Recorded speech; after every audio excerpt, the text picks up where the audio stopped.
Alors bonjour, bonsoir, bonne nuit.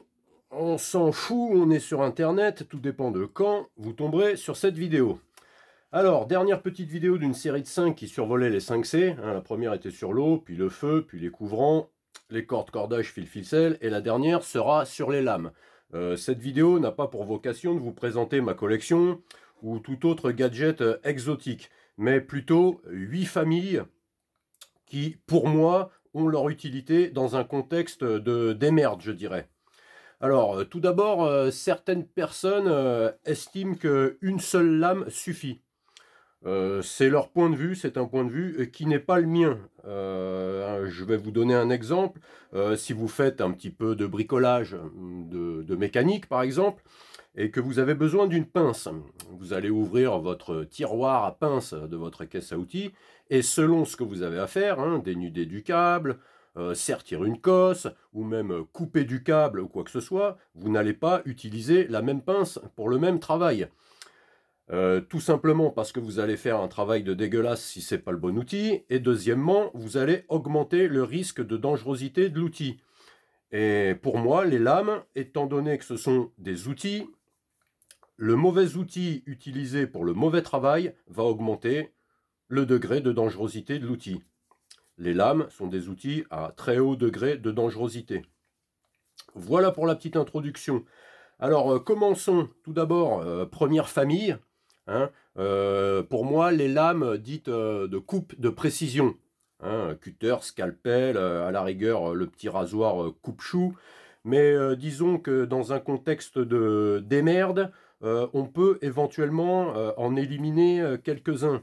Le gros cutter, à moins d'avoir des travaux lourds comme de la bâche lourde à couper, ça peut arriver, mais on pourrait éventuellement s'en passer. Après, dans un cadre domestique, au travail, il aurait tout à fait sa place. Ou au travail, bien sûr, il aurait tout à fait sa place. Donc éliminons celui-là. Le cutter de taille moyenne, on peut l'enlever ou on peut le garder.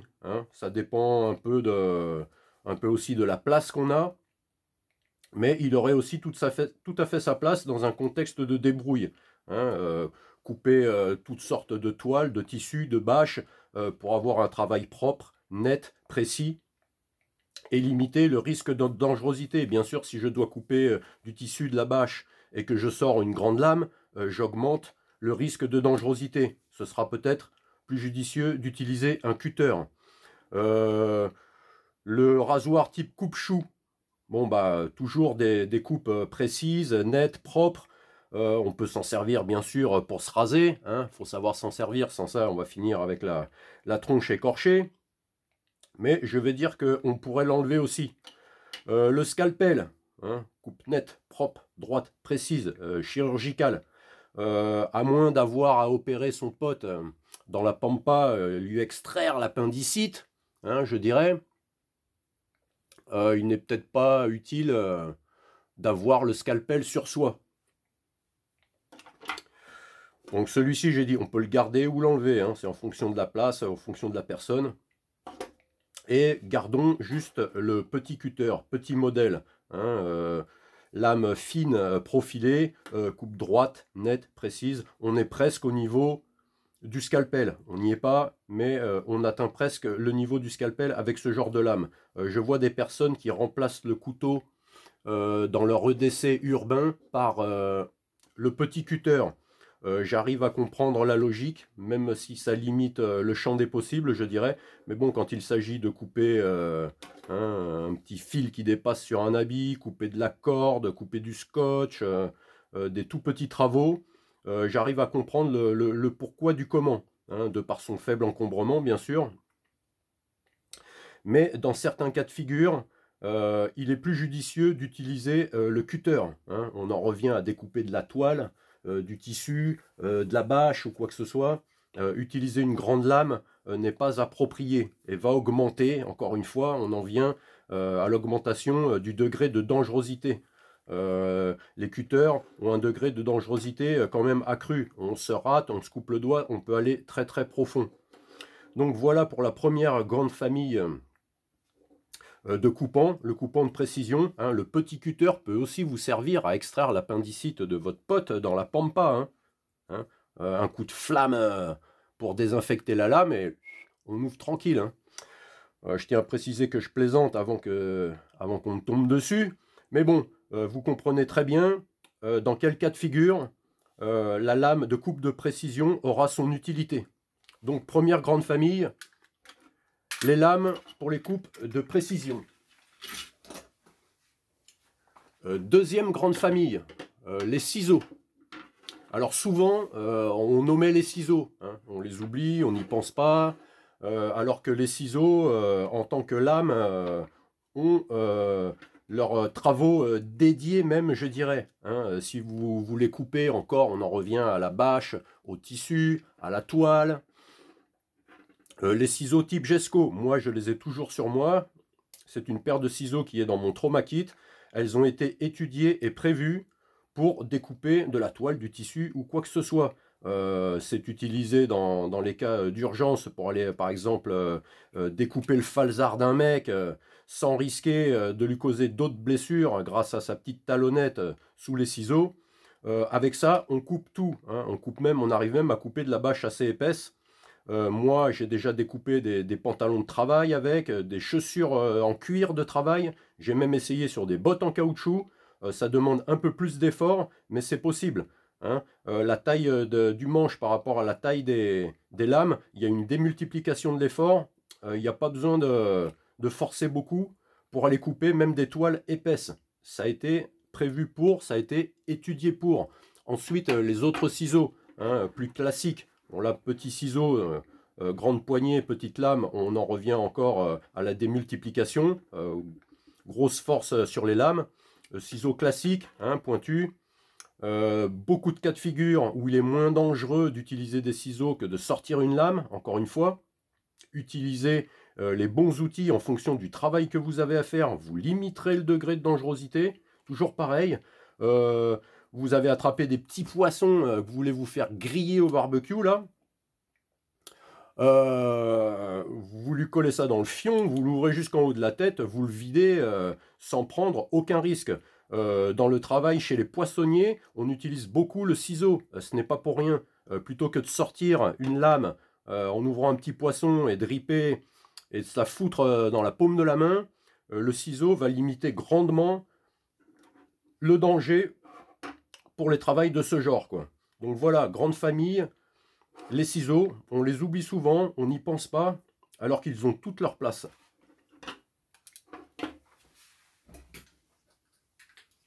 Troisième grande famille, les couteaux de poche pliants. Alors le couteau de poche pliant, hein, faible encombrement une fois refermé. C'est pour ça qu'on l'appelle couteau de poche, parce qu'il se glisse très facilement dans la poche. Il y a plusieurs sortes de couteaux pliants. Le couteau pliant qui n'a pas de cran de sécurité pour le verrouillage de la lame.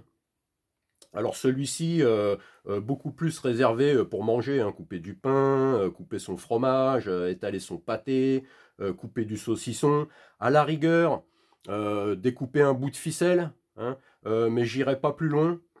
Le risque que la lame se referme et se referme sur vos doigts n'est pas à négliger. Hein, voilà, à part pour vraiment de la toute petite bricole, le couteau sans cran de sécurité, ne jamais les utiliser au piquage. Hein, le risque que la lame se referme est encore plus grand. Ensuite, sur les autres modèles équipés de crans de sécurité, vous avez deux grands types de crans de sécurité. Ceux à l'arrière du manche, hein, à ce niveau-là, et d'autres où c'est juste au niveau de l'articulation de la manche, du manche et de la lame, sur le bas du manche.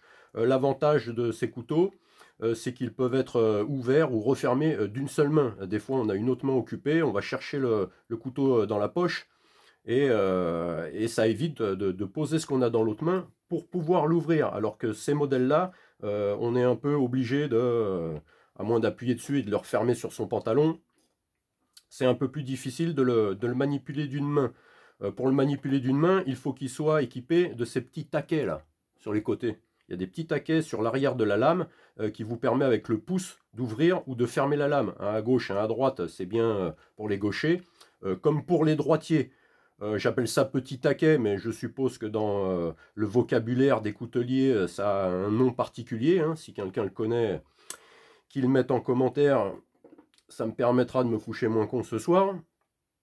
Ensuite, que dire d'autre? Certains sont équipés d'une agrafe, c'est pareil, j'appelle ça agrafe, mais peut-être que ça porte un autre nom, qui vous permet de le clipser à la ceinture, ou à le clipser au tissu de votre poche. Ça augmente l'encombrement du manche. Souvent, ils sont bien étudiés pour qu'à la prise en main, ils ne soient pas gênants. Hein. Ensuite, les couteaux pliants, même équipé d'un cran de sécurité, le cran de sécurité n'est pas à 100% infaillible. Hein. Même sur les couteaux de bonne facture, on n'est pas à l'abri d'un défaut. Les travaux de bourrin sont vraiment à éviter avec. Hein. On évite les travaux de piquage aussi, parce que souvent ils ne sont pas munis de garde. Celui-ci est muni d'une garde. Hein, vous voyez, à ce niveau-là, le manche déporte et évitera que ma main glisse sur la lame lorsque j'effectue des travaux de piquage. Hein, on comprend très bien qu'au piquage, la main peut glisser le long de la lame et on peut se couper les doigts avec. Donc travaux de piquage, si vous le faites avec une lame pliante, assurez-vous qu'elle soit équipée d'une garde. Si elle n'a pas de garde, ne le faites pas. Que vous dire d'autre sur les couteaux pliants?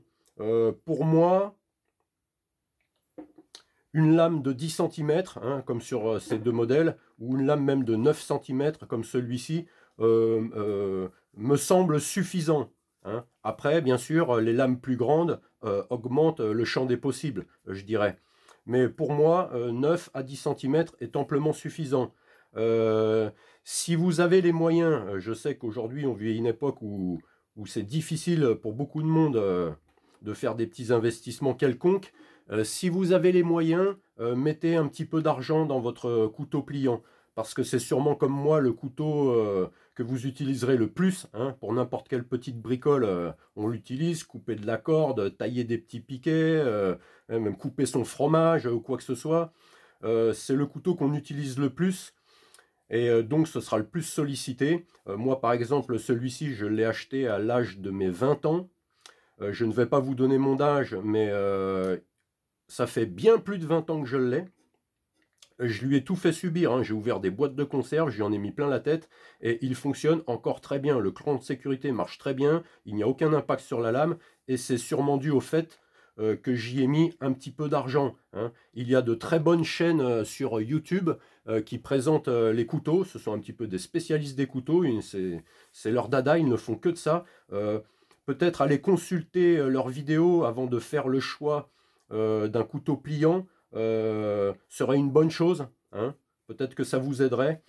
Choisissez un couteau qui vous plaît aussi au niveau de l'esthétique, parce que comme c'est le couteau le plus utilisé, si on prend un truc moche qui nous plaît pas, on aura tendance à le mettre de côté, à en racheter d'autres. Après, je sais qu'il y en a, c'est la collection. Hein, ils en achètent une myriade.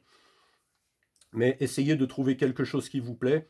Et si vous le pouvez, mettez un peu le prix dedans, hein, sauf si vous avez tendance à les perdre, hein, bien entendu. Pas la peine, si vous les perdez à tout va, aucun intérêt. Mais bon, essayez, si vous le pouvez, de mettre un petit peu d'argent dans vos couteaux pliants. Que vous dire d'autre sur les couteaux? Le choix du manche. Hein, là, moi, j'étais parti sur un manche aluminium pour limiter l'entretien, on va dire.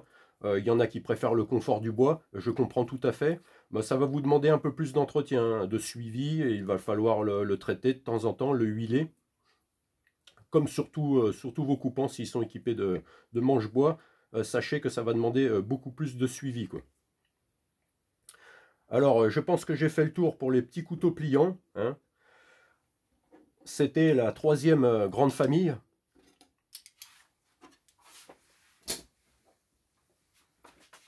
Quatrième grande famille.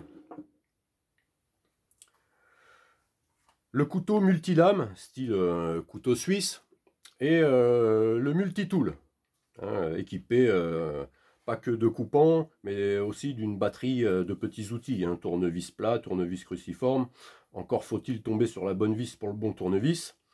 Que dire, les avantages? Une multitude de lames ou d'outils sur un seul module.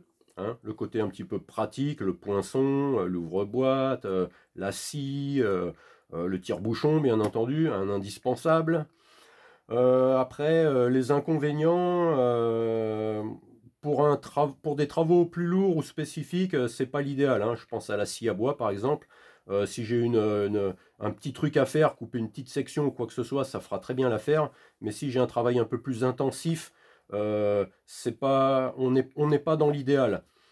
Le multitool, multilame équipé de sa petite pince avec le coupe-fil peut être judicieux si dans votre kit corde, cordage, fil et tout ça, vous avez intégré le fil de fer. Hein. Là, on est sur du 1 mm. Le multitool les coupera facilement. Ensuite, torsader le métal, le trifouiller, le triturer, le martyriser. C'est un petit peu un indispensable si on a le fil de fer dans son module corde, cordage, fil, ficelle.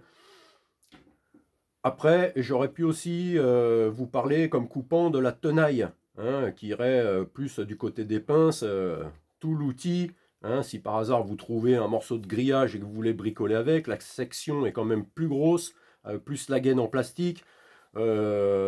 C'est plus facile de partir sur une tenaille. Si vous voulez faire une percée dans un grillage ou quoi que ce soit, c'est pareil. Peut-être que le multitool fera l'affaire, mais je pense qu'on va beaucoup forcer dessus et s'embêter. Alors qu'avec la tenaille, passer sur du fil de fer beaucoup plus gros, ça reste quand même beaucoup plus aisé et beaucoup plus pratique. Voilà, c'est bien d'en avoir un. C'est bien d'en avoir un, parce que des fois, plutôt que de sortir la scie, sortir ceci, sortir cela, vous l'avez sur un seul module. Pour les petits travaux, je parle. Hein. Après, au-delà, non, vaut mieux sortir l'outil spécifique au travail spécifique. Toujours pareil, pour baisser le degré de dangerosité des choses. Voilà, à avoir surtout la petite pince, hein, comme je vous dis, si vous avez intégré le fil de fer à votre module, ficelle, cordage, voilà. Pour cette famille, je pense que j'ai fait le tour. Hein. Il y en a des très chouettes, il y en a des très chers. Hein. Je pense à la pince de chez Lederman, quoique le premier prix commence à 60 €. Moi, je ne l'ai jamais éprouvé. Peut-être qu'un jour, je m'en offrirai une. Voilà, je pense que c'est un outil à avoir quand même, hein, le multilame, plus le multitool que le couteau type couteau suisse multilame, justement pour sa pince et son coupe-fil.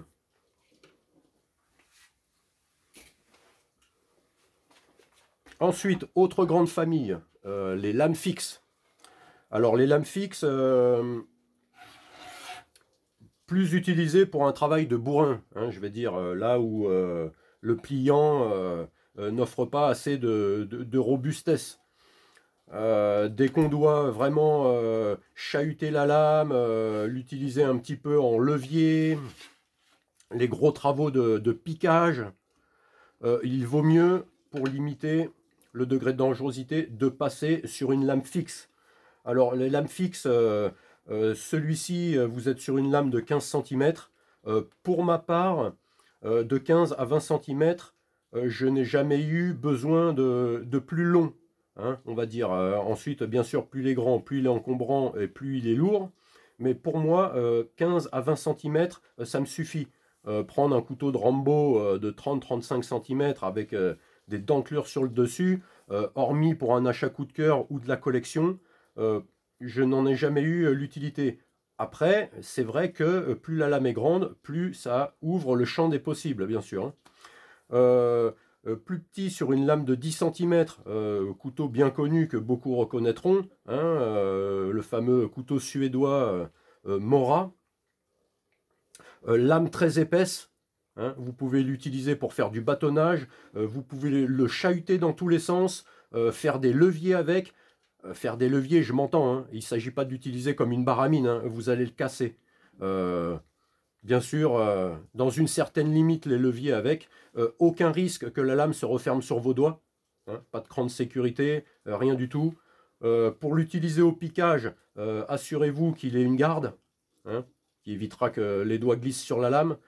Pas de travaux de piquage sans garde, hein. Le seul reproche que j'aurais à faire au Mora, c'est que la garde est un petit peu limite, hein. Elle est un petit peu limite, elle est uniquement vers le bas de la lame, elle n'est pas en haut.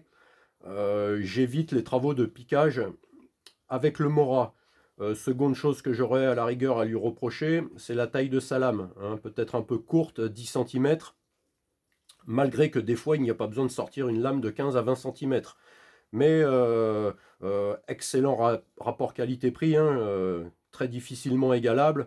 Je crois qu'on le trouve sur des sites comme Amazon aux alentours de 15 ou 20 balles. C'est pareil si vous avez les moyens, je sais que c'est compliqué, offrez-vous un Mora, hein, bien utilisé et correctement entretenu, c'est certainement une lame que vous conserverez toute votre vie. Le jour où ils sortent un modèle avec le même rapport qualité-prix d'une lame de 20 cm, même vendu le double, hein, même 30 balles ou 40 balles, je m'offrirai ce Mora. Voilà, c'est la seule chose que j'ai à lui reprocher, la garde et la taille de la lame. Je crois que celui-ci, c'est le modèle compagnon. Moi, je l'ai pris en flashy pour pas le perdre, mais il existe aussi en noir. Les lames fixes, équipez-vous d'étuis, hein. S'ils ne sont pas vendus avec, je sais que pour certains, se fabriquer un étui, c'est pas le bout du monde. Mais choisissez-les avec un étui, hein. Bien sûr, pour les ranger dans le sac, vous limiterez le danger, hein, d'aller chercher un couteau dans le fond du sac qui n'est pas muni d'un étui. C'est pas bien malin, je dirais. Essuyez bien vos lames avant de les ranger dans les étuis.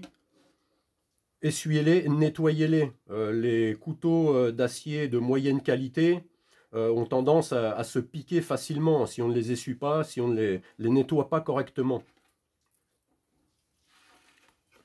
Alors voilà pour les lames fixes, hein. Il en existe tout un tas, hein. Essayez aussi de prendre quelque chose qui vous plaît, un peu comme le couteau pliant de poche. Je pense que le fait que ça nous plaise est aussi utile pour nous, hein, le fait de ne pas travailler à quelque chose qui ne nous plaise pas, et puis qu'on laisse tomber dans les oubliettes, hein, bien sûr. Donc, autre grande famille, les couteaux fixes.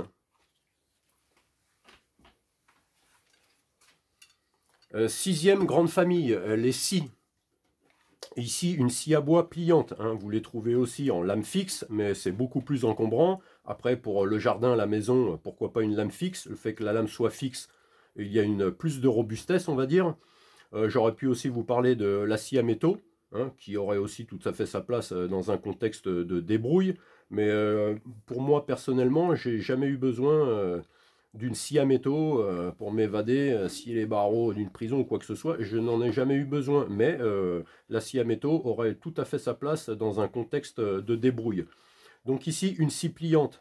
Que dire sur les scies pliantes? N'achetez pas les premiers prix, parce que honnêtement, c'est de la merde, hein. Au niveau de l'articulation, ça prend vite du jeu, et vous comprenez bien qu'en plein travail, si ça vient à lâcher, vous vous exposez à des blessures. Celle-ci est équipée d'un cran de sécurité comme pour l'ouverture et la fermeture. Les dents sont redoutables, hein. Ça demande très peu d'effort de travailler avec. Ça ne va pas scier tout seul non plus, mais ça demande très peu d'effort. Sur une lame de 20 cm, vous coupez aisément un tronc de diamètre 20 cm. Vous pouvez même aller un peu au-dessus en faisant le tour du tronc. C'est tout à fait possible et tout à fait faisable.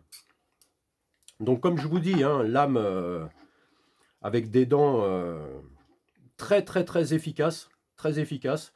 Donc si vous avez opté pour la lame fixe, eh bien dans le sac, prévoyez un étui pour la lame, hein, parce que vous avez vite fait de déchirer votre sac. Comme je vous dis, les dents sont redoutables. Généralement, on n'arrive pas à trouver des lames de très haute qualité en acier, hein, donc c'est des lames qui se détériorent plutôt vite, qui vont se piquer par la rouille, qui vont s'abîmer, malgré qu'on les nettoie correctement, hein. Celle-ci, ça fait 6 ou 7 ans que je l'ai. Pareil, j'en ai mis plein la tête, j'ai coupé des sapins, tout type de bois avec, bois sec, de la planche ou quoi que ce soit, tout y passe, hein. Ça coupe beaucoup mieux qu'une scie égoïne, hein. Après, il y a l'option de la scie à bûche, pour les gros travaux intensifs. Bon, c'est peut-être pas aussi bien qu'une scie à bûche, mais j'en doute quand même sur l'efficacité de la coupe, hein. Efficacité de la coupe redoutable. Très bien la scie pliante, peu encombrante du coup, hein. Elle se glisse facilement dans le sac. Donc voilà pour cette famille des scies. Septième grande famille. Hachette, tomahawk, hache bien sûr. Hein, je ne vous présente pas la hache parce qu'elle sortait du champ de la caméra. Le tomahawk, bon, on est un petit peu dans le folklore, hein, je vous l'accorde. Mais il fera le même travail que la hachette. Hein. Vous pouvez descendre un petit arbre, fendre du bois, travailler du petit bois avec, débiter du petit bois, de la branche. Je préfère la hachette, parce que la hachette, à l'arrière de l'outil, elle est équipée d'une talonnette hein, qui va pouvoir vous servir à faire du martelage. Hein, vous en servir comme maillet, marteau, pour éventuellement planter des piquets par exemple, ou tout autre petit travaux. Sur le tomahawk, l'outil est fixé sur le côté du manche, et la hache, le manche traverse l'outil en fin de compte. Assurez-vous très régulièrement que les brides qui maintiennent l'outil au manche soient déjà présentes et sur leur bonne position. Hein. Sur la hachette, c'est situé sur le haut du manche. Assurez-vous régulièrement qu'elle soit à sa place, cette bride. On ne travaille jamais avec des gens devant soi avec une hachette, justement pour le risque de décrochage. Hein.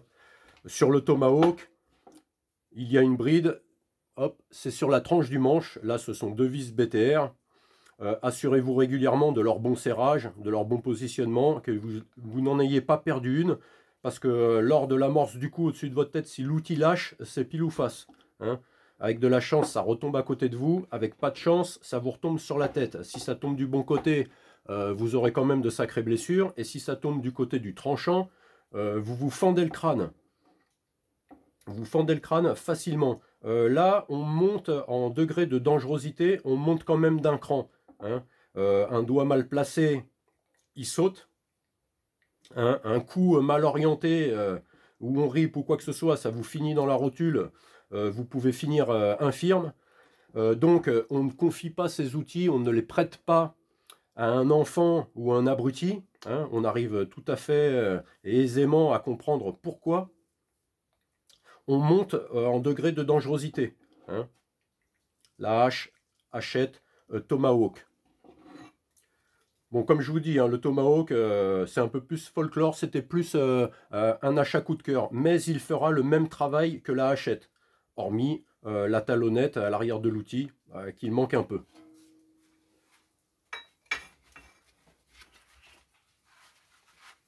Alors, huitième et dernière grande famille, les machettes. Alors, la machette lourde, hein, plus destinée au travail du bois, hein, débiter du bois, descendre des petits arbres éventuellement. Et la machette légère, plus destinée au traçage des chemins. Alors, l'une peut être utilisée à la place de l'autre. Hein. Vous pouvez très bien tracer un chemin avec une machette lourde, mais comme elle est plus lourde, ce sera beaucoup plus fatigant. Et vous pouvez très bien débiter du bois, descendre un petit arbre avec une machette destinée à tracer des chemins. Que dire d'autre sur les machettes? À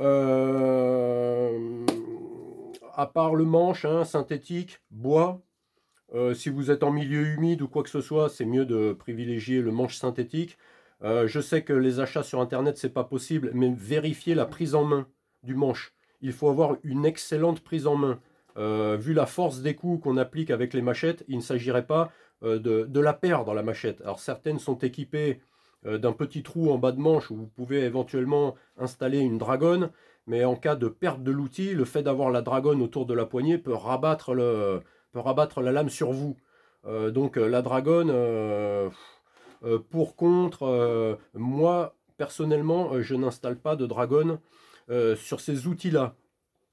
Les lames des machettes n'ont pas des aciers de très haute qualité comme certains couteaux. On comprend bien que sur une taille de lame comme ça, un acier de haute qualité, la machette vaudra une fortune. Hein. Donc souvent ce ne sont pas des aciers de très haute qualité, alors veillez à leur propreté. Hein. Tout comme un mécano nettoie ses outils une fois qu'il a fini de travailler, il faut nettoyer, essuyer sa machette avant de la ranger. Elle aura tendance aussi à s'abîmer, à rouiller et à se piquer très vite, vu que les qualités de ces outils ne sont pas au maximum, hein. On n'a pas des aciers de malade montés sur des machettes, ça coûterait beaucoup, beaucoup trop cher.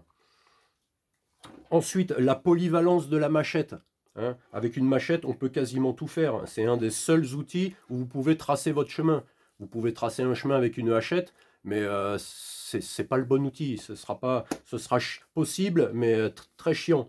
La machette est le seul outil qui vous permettra de tracer un chemin. Vous pouvez très bien fendre du bois aussi avec une machette lourde. Hein. Elles sont plutôt très épaisses. En bâtonnage, vous pouvez vous aider à fendre du bois. C'est pas l'idéal pour fendre du bois, mais tomber un petit arbre, le travail du bois, pas de problème. Après, il y a des travaux où ça va être compliqué et d'autres où ça va être impossible. Hein, compliqué, étaler du pâté dans un sandwich, ça va être compliqué avec une hachette, hein, malgré sa polyvalence. Ça reste possible, mais bon, vous pouvez toujours couper de la corde ou quoi que ce soit. Ça fera très très bien le boulot. Couper de la bâche, ça fera très très bien le boulot. Mais ce ne sera pas le bon outil. En utilisant ça de la mauvaise façon, bien sûr, vous augmenterez le risque de dangerosité de l'outil.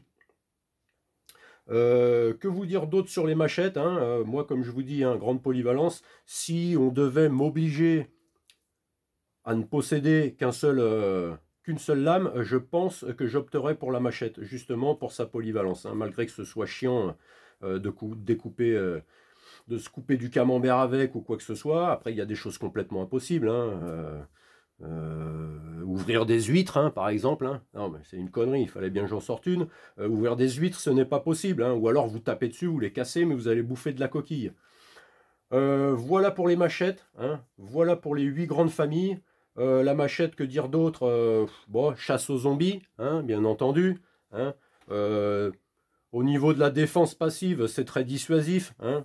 Vous croisez quelqu'un avec un sourire de psychopathe, une machette à la main, vous détalez en courant, hein, moi le premier. Hein, si en plus il est déguisé en clown, en plus de partir en courant, je détale en hurlant. Très impressionnant, effrayant, hein, comme outil, la machette. Pareil, hein, comme la hachette, hein, degré de dangerosité, on monte quand même d'un cran. Pour moi, c'est même encore plus dangereux qu'une hachette. Hein. Lorsqu'on porte les coups, vu la taille de la lame, la force est démultipliée en bout de lame, et sur la partie arrondie, là, les chocs sont d'une intensité redoutable. Il y a des façons d'utiliser les machettes. On n'utilise pas une machette n'importe comment. Jamais les coups en direction des jambes. Lorsque vous tracez un chemin, c'est de en haut à droite vers bas à gauche, ou de en haut à gauche vers bas à droite. On croise les coups quand on bat la machette pour tracer un chemin. Jamais en direction des jambes. On arrive à comprendre aisément pourquoi. Donc pareil, on ne confie pas, on ne prête pas ce genre d'outil à un enfant ou à un gus. Hein. On comprend aussi très très bien pourquoi. Donc voilà. Hein. J'ai fait le tour de ces 8 grandes familles qui, pour moi, ont leur utilité, hein, et leur place. Il existe tout un tas de lames, hein, puisque depuis que l'homme s'est mis à fabriquer des lames, je pense même qu'il y en a une infinité de lames. Mais je n'ai pas voulu vous présenter de choses exotiques, de choses gadgets, hein, comme les couteaux tour de cou, couteaux de ceinturon, les couteaux de botte, qui pour moi sont plus du gadget plaisir, on va dire, hein, ou pour de la collection. Ils n'ont pas grande utilité dans la démerde. Voilà. Donc j'espère que cette série de petites vidéos vous aura inspiré. Hein. Aussi, une dernière petite chose, j'aimerais vous rappeler que le port des lames est désormais interdit en France. Hein. Bon, il l'était déjà, hein, c'était déjà interdit, mais maintenant, en plus, on risque une confiscation et 500 € d'amende. Hein. Alors, si c'est 500 € d'amende par nombre de lames, si vous avez les 8 familles et que ça fait 8 fois 500, bon après, je pense que pour les ciseaux, on vous embêtera pas trop. Mais même à 7 fois 500 €, je ne sais pas si c'est cumulable. Hein. Mais bon, ça ferait quand même, ce serait quand même embêtant de se les faire confisquer. Et on leur donne assez de pognon comme ça pour en plus leur filer 500 balles. Et une chose aussi, hein, vu le degré de dangerosité de ces outils, hein, surtout pour cela, il est judicieux d'avoir un trauma kit pas loin, hein, pansement compressif, pansement occlusif, et pour la manipulation de ces outils-là, particulièrement, un pansement, un garrot, pardon, hein, Les chocs sont violents, hein. Vous vous chopez le tibia avec ça, ça va jusqu'à l'os, jusqu'aux artères, hein. Donc je pense qu'il est judicieux, après vous en faites ce que vous voulez, mais je pense qu'il est judicieux de vous dire que le trauma kit ne doit être pas loin. Voilà. Bon, en espérant que tout ça vous ait inspiré, hein, si vous avez des remarques à faire, des commentaires, de la critique ou quoi que ce soit, vous mettez ça en dessous. Il y aurait tellement de choses à dire sur les lames, tellement de choses importantes que j'en ai certainement oublié quelques-unes, hein. Mettez-les en dessous dans les commentaires aussi, ce sera bien utile. Donc voilà, si ça vous a plu, vous mettez un petit like, et si ça vous a pas plu, comme d'habitude, hein, vous n'en mettez pas. Voilà, ce sera tout. Ah, ciao!